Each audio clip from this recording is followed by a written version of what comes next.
Hi, my name's Tom Cox, and this is a quick overview of my game Bear Necessities. It's a two-player game that plays in about 10 to 15 minutes, and it's based around this main deck of 60 double-sided cards, and on one side will be bears of certain types that will have a drafting pattern on them, for example, the honey bear, and on the other side will be different items that will be in the grid that you'll be able to collect using those patterns.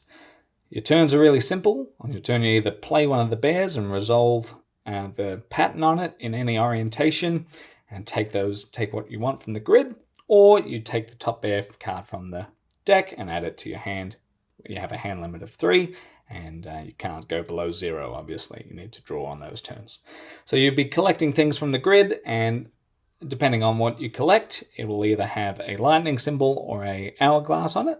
Lightning symbol things mean that when you take them, you have to decide whether you'd like to cash them in and score those points, or would you like to keep them for longer and then cash them in on a later turn when you've collected more of them.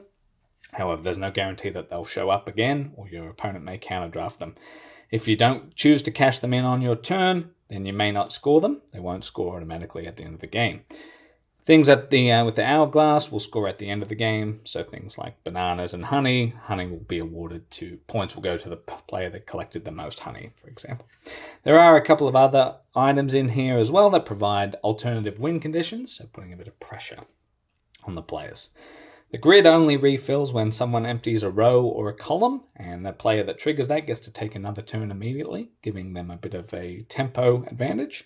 And then at the end of the game, the bears that you play throughout the game, you also add them to your score pile. And at the end of the game, you're going to compare who had the most bears of that type played, and they'll score points for you as well. So it's not just what you take from the grid, but also what bears you use to take it that's going to influence your score. So that's a brief overview. If you'd like to know more, let me know, and I'll be happy to send over the rules. Thank you.